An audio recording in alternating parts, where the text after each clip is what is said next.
everyone, welcome back to my channel. It's Eddie here, and we're going to talk about volume 2 of Stranger Things. Before going into this topic, I want to give a quick message of what is going to be my channel now that Stranger Things is coming to an end. I just want to say that this channel will continue to be an analysis, a theory channel. It will continue to be all about movie. It will continue to be in the same, I will continue to make the same content as I did with Stranger Things. However, we're gonna shift all this to create a space for queer people, for you and I, a place where I can study, I can analyze queer shows, and we can discuss subjects such as, for example, is It with Valerie a good queer representation? Is this a good series or not? Are the books any good? I have a collection of books, for example, with lesbians in them, or women-loving women. LGBTQ books like Strange and Stubborn Endurance, Fosmida, or even Shadow and Bone, but specifically Six of Crows and Crooked Kingdom, who tackles actual outcasts, people who are wronged by society, which include queer characters and very great storylines that include straight romance that is very good, and those two books. If you want to see a universe, kind of like Stranger Things, when I say kind of, it's really like stretched, but if you actually want to read books about outcast, people who are not accepted in real life, people who have been wronged, or etc., this is what you need to read, and we're going to talk about that in the next video. But if you want books or stories where the characters are neither a boy or a girl, you can find those books. But we're going to talk about this, the representation of queer people, of non-binary people, or people who are not neither a boy or a girl. But we can also talk about a sweeter romance, which is I Have Speak the Truth, and the struggle of being queer in society. I gave a lot of books here, I showed you a lot of books, but I'm going also to talk about series, movies, everything that tackles animes, that tackles around queer identity. So I grew up with queer people, and Stranger Things pissed me off, so this channel will now, from now on, be all about real outcast, or about women-loving women being the actual subject of the books, and not just the side character of a story, just to fulfill the queer representation. As you can see, I have quite a lot of books, and I'm someone who reads a lot. So anyone who come in here telling me that I actually have to watch and read actual queer representation, I do. I read, I see, I watch LGBTQ things related, which is why I'm more than anyone else pissed off about how they made Will's arc, or even Robin's arc, and how they're treating queerness in this story. My problem with volume 2 is that it gave me a slap. I'm going to talk about Byler and what I think about it at the very end of this video, because what I'm pissed off about is not even Byler. It's a sub-concern, just like Mike Wheeler would say. It's a sub-concern of mine. It's not even what I'm pissed off about. What I'm pissed off about is that I glorified their writing. I glorified what I thought they would do with their story. And when I talk about their story, I'm talking about the main plot, the basic plot of the show, the supernatural plot. I'm not even talking about relationships. I'm literally talking about the core of the show. What pissed me off is the acting. What happened? Why is it so emotionless? Even in volume 1, I disregarded that because I wanted to focus on the good thing. But really, the acting this season is so emotionless. This season as a whole is completely forgetting what made Stranger Things so good, which was all of the emotions that the kids have, all of the actors had, and they fumble that so hard. It looks like they're fed up of the season. It looks like they're fed up. They don't want to be here, and it shows. It shows. Millie Bobby Brown, what is wrong? What is wrong? She used to be so full of emotion in this series, and in season 5 we have nothing. A lot of people are accusing lip filler, but it's not even lip filler. Like that, the lips does not do anything. It's the eyebrows, it's the eyes, it's the face in general. And I don't believe I think she's 21, has a full-on face Botox. That's not what is the problem here. The problem is It's like she's emotionless. And talking about emotionless people, let's talk about Mike Wheeler. What the fuck happened? It's either he's suddenly like good and suddenly he's like a green plant just beside me. It's like my Christmas tree there. He's like useless. I don't know what to say. Look, it has some good moments, but overall, he's like so emotionless. What is going on? What is going on? The only people I can actually really praise about their acting here is Gaten and Joe Keery, because Dustin's arc with Steve's arc is really great. I think if I have to continue to do analysis, I'm probably going to do an analysis of Dustin as a character. Dustin as a character is really great and needs to be praised because it's a very good writing. This is one of the only things that was really great. Will's arc, oh my god. What happened? Elle and Will were sidelined. The whole thing, they're sidelined in volume 2. Look, when you're doing a show, you have to be aware of who is the main character, and you cannot just change who is the main character every time you want to bring something new. The problem with this volume is the inconsistencies that comes with other seasons. It's not just volume 2, it's a overall. Making it like this right now just erased every effort you just did before. Will as a character got sidelined, and his coming out was done by fear. It was because he was terrified. And a lot of people think it's empowering that he chose to come out just so his abuser wouldn't be able to do so. But that's not empowering. It's like I had a Neville mother that was ready to out me to the whole town, and I decide to out myself before she can do that.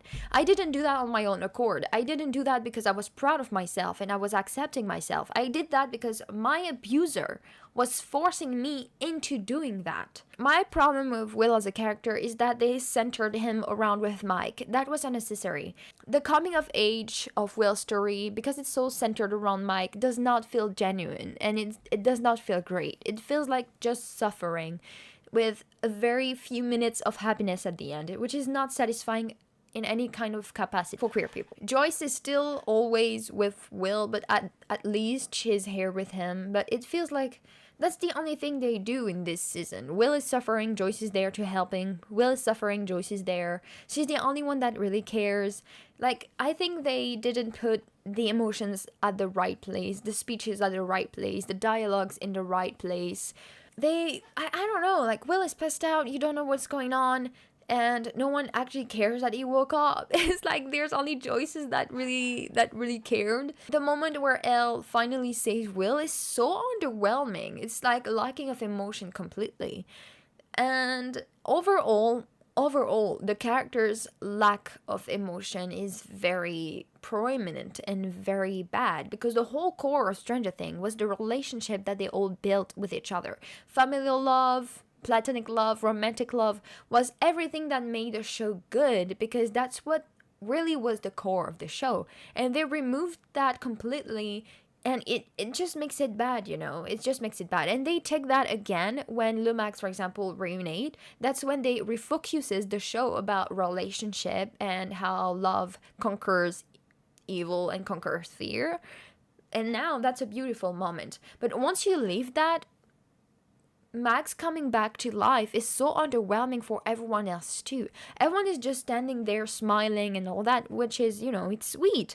But she hasn't been awake for like 18 months. We need something more. The only two reunions that were actually really convincing was Will and Lucas. But like I said, overall, the lack of emotion in scenes where there is meant to be having a lot of emotions, or scenes where it's supposed to bring a lot of emotions, having no emotions or no scene to bring that thing at all. What else? Kelly.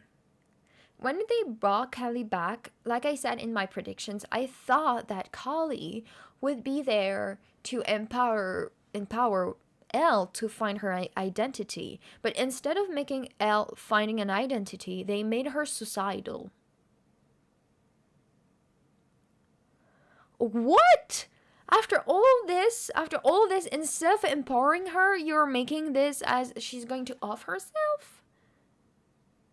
And at the very end, be like, oh my god, she survived.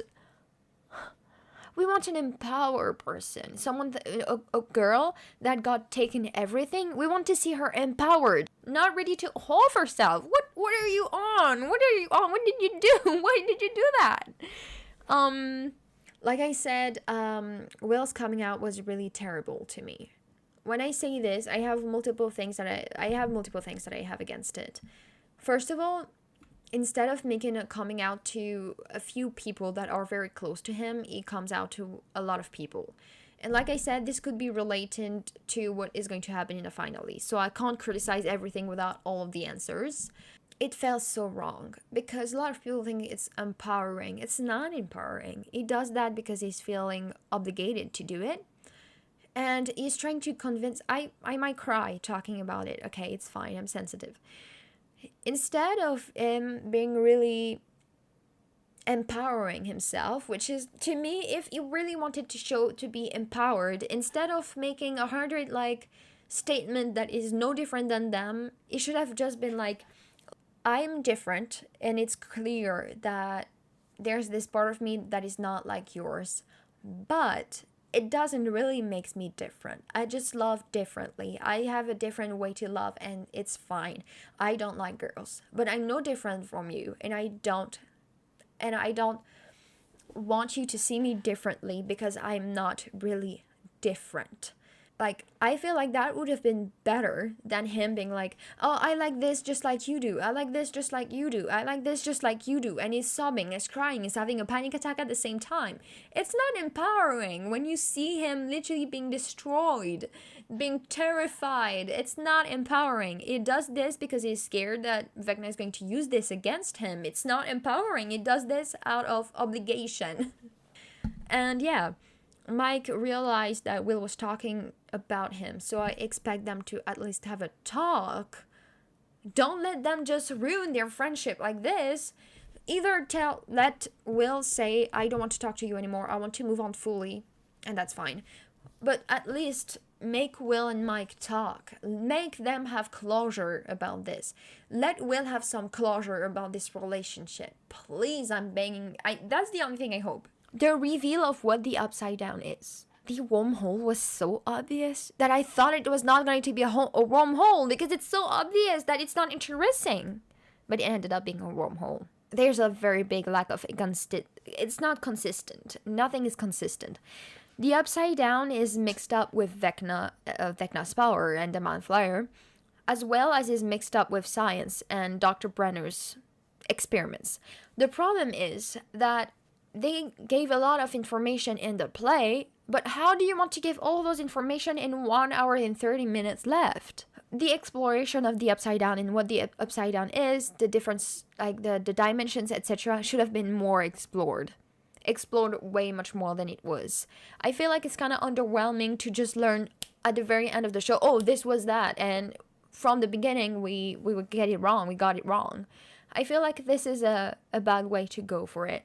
And I feel like it would have been more satisfying to reveal that the Upside Down was a wormhole if they had explored in more depth. Like, if the characters, not us from seeing Dr. Brenner, not us from seeing the Russians, but really if the characters had more explored the science, the science behind the Upside Down. Like, if they were actively more active in the research and the understanding of what the lab was doing, of what is the Upside Down, why are they trying to open up. Like, I feel like we have the characters following their, the trying to survive, but they're not entering enough the plot of let's search what's going on with the lab. And I think it would have been way much more satisfying if we actually had some research about what was going on, which happens in season 1 and season 2, but then is left out completely in season 3 and season 4. And you're going to say the Russian thing and the science thing is here in season 3, which is, I'm going to say yes, but they're not exactly trying to understand what's going on. They're just trying to kind of survive. I don't know if my thought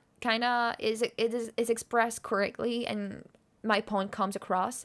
I let go of Stranger Things. This is what I'm trying to say with this video, is that I actually realized that I gave way too much credit to those writers, and I thought that they were going to really create an amazing world of very big things, but that was not the case. I'm waiting for the finale because maybe my opinion will change.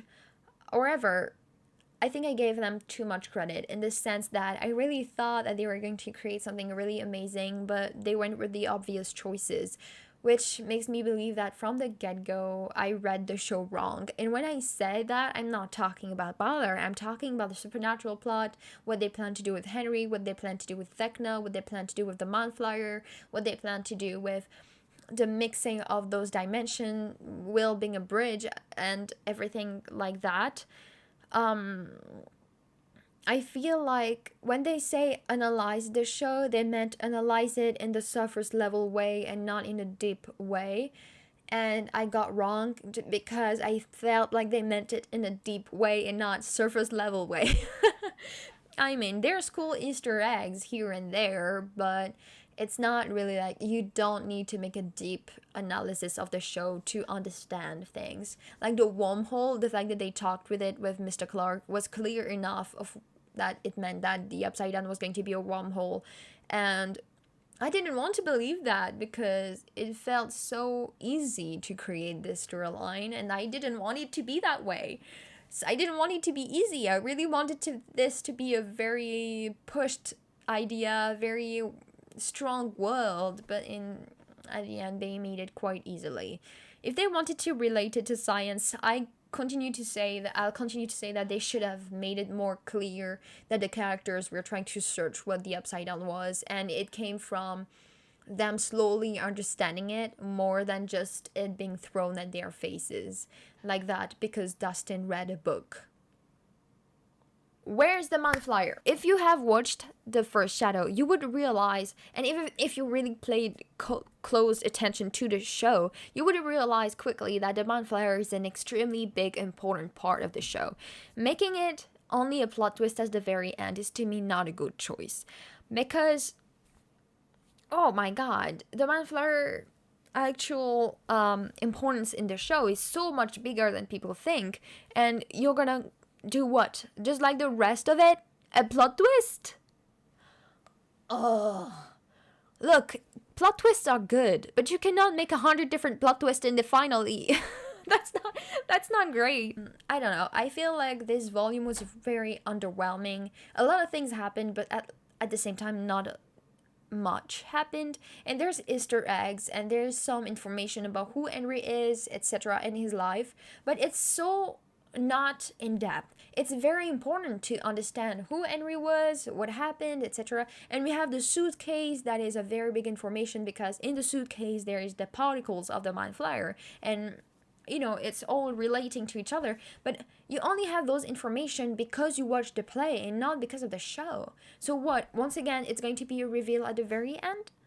Everything is just going to be revealed at the very end. To me, it feels like a waste of time to try to put everything as a plot twist instead of just completely explaining everything. For having 4 whole seasons and be like at the very end, no, not anything was not what you were thinking of, and you just watch 4 seasons of people being wrong. I feel like it works in certain areas, but not for everything, and that's just annoying to me. My relationship with Stranger Things is like kind of you like someone as a friend or romance no matter what, it doesn't matter, and suddenly you have the like they do something that gives you the hick, and suddenly you take 100 steps back and you look back at what you saw and what they did, and you realize that from the get-go it was not good. The plot armor. Nah guys, that's not possible. Like, it's okay to not want to make a Game of Thrones, but it's also not okay to refuse to kill any of your characters and just wait for the finale to kill people you want to kill. You should have killed off Jonathan and Nancy. They should have been dead, but for some reason they survived. They had their broken up scene and they're alive. I feel like there's way too much plot armor. Karen that is able to just move around like that after being attacked like this. Max's coma being really, really done. Okay. Lucas got slashed here, and it feels like it didn't happen. I mean, he's high on adrenaline. I can understand that, but guys, at some point, the plot armor is so strong that it's like, oh yeah, and I forgot to mention. Holly's storyline with the kids was too long. I have a problem with the pacing. Sometimes it's very quick. We barely see any scenes, and there's a lack of scene afterwards explaining what just happened or having no reaction to what happened. And then sometimes the scenes are so long, it's so boring. Like, it's so long. Holly's storyline with Max was too long. I don't know why they had to drag it out like that. All this precious time could have been used for something deeper, like the exploration of the Upside Down, understanding the Upside Down, something like that, something deeper, something more important. But instead, you sideline Elle, you sideline Will, you make Elle even more weak than she was before, or after training all this time, instead of making her empowered. I don't understand the writing choices. They are following the most sexist trope ever, which is Elle, instead of being empowered and having her independence, she's still stuck with the man in her life and the woman that tells her that she should kill herself off. I have a really bad... Like, how much did you fumble? You made Milevans mad. You made Byler's mad. You made Jency's mad. You made everyone mad but Lumax's. What? I never saw anyone who fumbled so hard. And that's so funny. Like, I don't know. I don't even care anymore. I just find it extremely funny how fumbly they did that. And like I said, now that I get past my biases of the show, I realize that this show is full of inconsistencies. Like, for example, Will in season 1 died because of that vine. But Holly is like, I don't care, after 2 days of having that vine inside of her mouth. What? What is going on here? The Upside Down being more dangerous in some seasons and less dangerous in some seasons, and you're going to tell me, yes, but it's because Vecna is doing this, making it more dangerous. And honestly, I understand that. The problem is, it's not consistent. If the Upside Down is toxic in a season, it should be still toxic in season 5. Yes, but it's because Vecna is not in the Upside Down anymore. I get that too. That because of that, the vines are not reacting because Vecna is not in the Upside Down to control it. But if Vecna is supposed to be so strong, then even if it's not in the dimension, it still should be able to control it and make it a dangerous place. I don't know, to me, the lack of consistency regarding the Upside Down, it being dangerous sometimes, it not being dangerous sometimes, is of course related to Vecna, and I understand that, but they should have still kept a basis of danger, instead of making it completely explorable and not explorable. The wall, regarding the wall, I know a lot of people said, yes, but they stayed in those special locations, etc. At some point, the wall is gigantic. The wall is gigantic. You're going to tell me that in those, I think it was 37 crawls, 36 crawls, in all those crawls, he never got close enough to see that there's a gigantic wall far away? Like, you don't even need to be close to it. But, like, from far away, you would see that wall. Like, I know I'm being picky right now, and that's the kind of things that in shows often there's a lot of inconsistency, but at some point when you pile up inconsistencies, it's annoying. They took too much time with Holly and Max. They didn't give any Elle Will scenes. The characters are not showing real emotions, and I don't know. I feel like after season 2, Stranger Things has not felt like Stranger Things anymore. Once you get a big budget, one thing that the creators often lack is staying true to their own show. And the Duffers did not stay true to their own show. Instead of bringing the mystery, this dark tone around it, they bought too much on it. Too many characters, too many plot lines, too many things. You went everywhere. And now that you have to close all those plot lines, you don't know what to do because there's too many things to tackle. So you resolve yourself into making a lot of plot twists. But those plot twists seems so out of nowhere that it's like, overall it's bad. And no, I'm not mad because of Byler. I don't care about Byler being canon. That never stopped me from shipping anything. But yeah, I'm upset about Will's queer storyline because it did not need to be that sad. Love conquer fear. And the only ones who can do that is straight people. What? Give Will a storyline with someone that he's in love with, and that didn't need to be Mike. They could have made a compelling storyline for Will that was really compelling, which people would like to watch, even straight people. But they didn't do that. They dragged out this storyline so hard that it became annoying for everyone. And for queer people to not even feel represented by that. To feel like there's a distance between them and the character. To the point where even Noah, the actor, felt like it was more playing a play than actually making and acting like his character. It's very out of place, very badly made. They rushed that completely at the very end of it just to say he's over Mike and Mike is no longer a pain in his ass. And the problem is that they spent 4 seasons making Will and Mike around that. Like, let's say more 3, because season 2, season 3, season 4, and the beginning of season 5. And it's like, you did really need to take all those seasons to come to the conclusion that he gets over Mike, because they could have made him get over Mike in season 2, where in the official script he looks at Mike and Elle dancing with longing. They could have done that, making season 3 about him accepting himself, or at least getting over Mike after Mike is an asshole to him. Season 4, meeting someone new, or you know what, meeting someone new by the end, or in the middle of season 3, and you see that it's where it's building up. Their friendship is built up, they talk a lot, they're really much more together than he was with Mike, and he's really starting to move on. Season 4, he has to leave, so it creates a gap between those two person. He spent season 4 with Mike, helping Mike with 11, and he also is coming out to Mike in season 4 in the van, which was the original idea. In the van, instead of the painting, it was supposed to be a coming out scene.